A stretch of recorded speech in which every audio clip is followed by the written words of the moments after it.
Swipe Up, episode 216 of the show where I share my opinions, whether you like them or not. Some bad news also. Kind of bad news for me. Bad news. I'm not really for me. It's disappointing news because I spent so much time talking about this show and am almost finished with it. But this next story from Deadline, The Midnight Club has been canceled by Netflix after one season.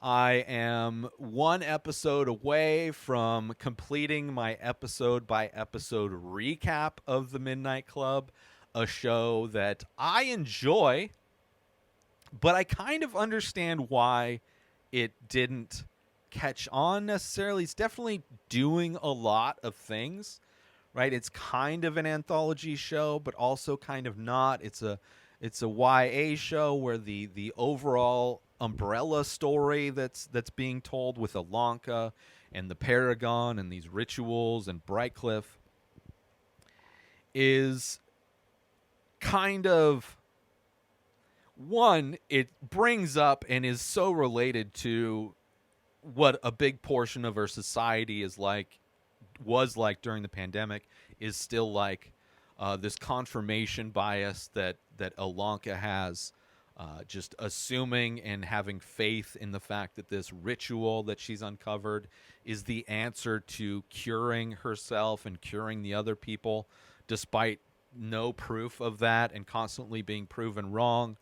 And there's the natural path person who's also kind of, we're finding out, a cult member who has been pumping her ego, convincing her that she's on the right path.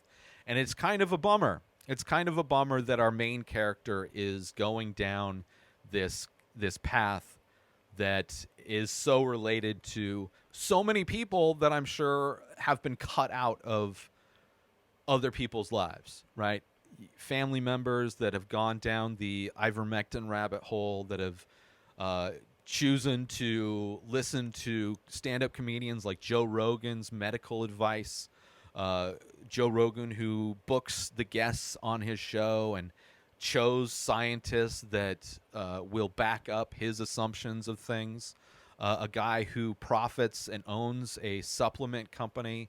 A guy who he's perpetuated pseudoscience in the past, trying to legitimize a scientist who was an AIDS denier, trying to get this AIDS denier scientist debates with legitimate scientists, which he wasn't able to do, right? Somebody that has a history of this pseudoscience type of stuff, a guy that's best friends with Alex Jones, one of the most disgusting humans on the planet, who just gave his platform to a white supremacist, anti-Semitic Kanye West,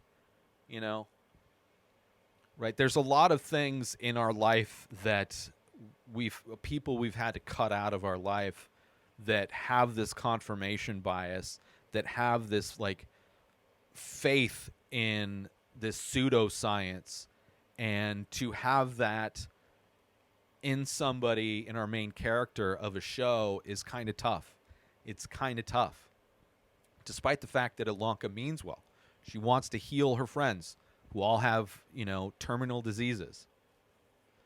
And it introduced the world to Ruth Codd, which I hope this is a springboard for her to do more acting, if that's what she chooses to do. But one of my favorite characters, definitely. Mike Flanagan, a great director. I love all of his horror films. Somebody that created what many people consider to be a masterpiece in Midnight Mass. I don't necessarily consider it to be, but I can see why people would. For this show to be the follow-up to that, kind of a bummer.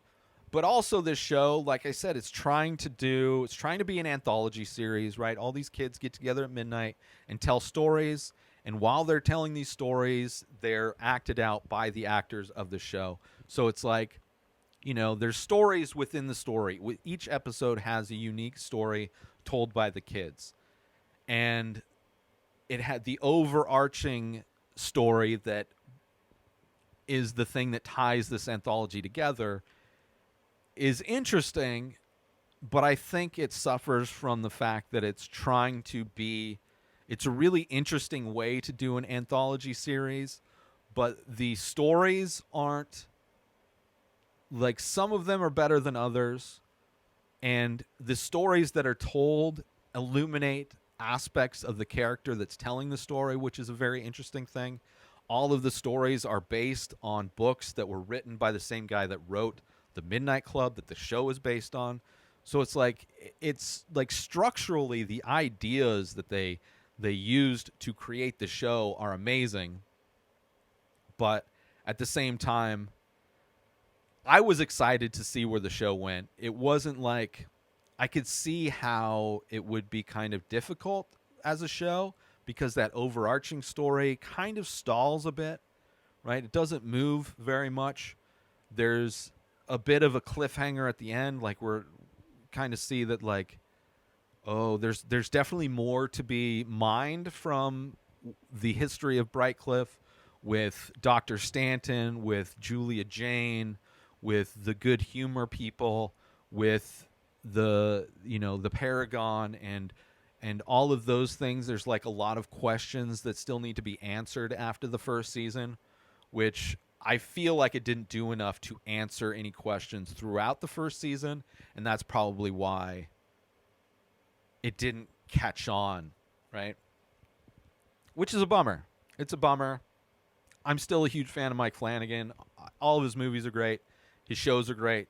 Whatever show he does, I'm sure it'll be great as well.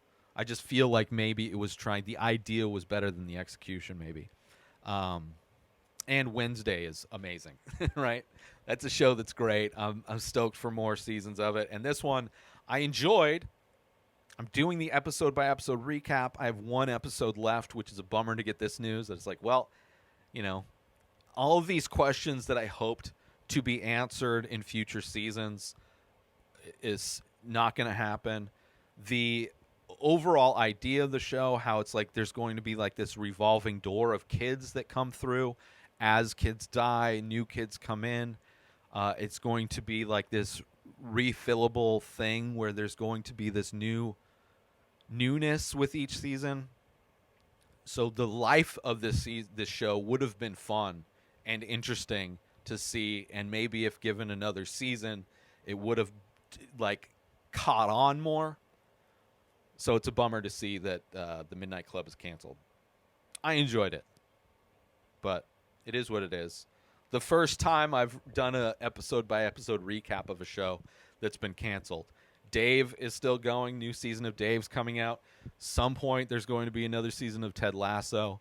Of the Midnight Mass is a mini-series, so I didn't expect that to be going. Squid Game has another season coming. Severance has another season coming.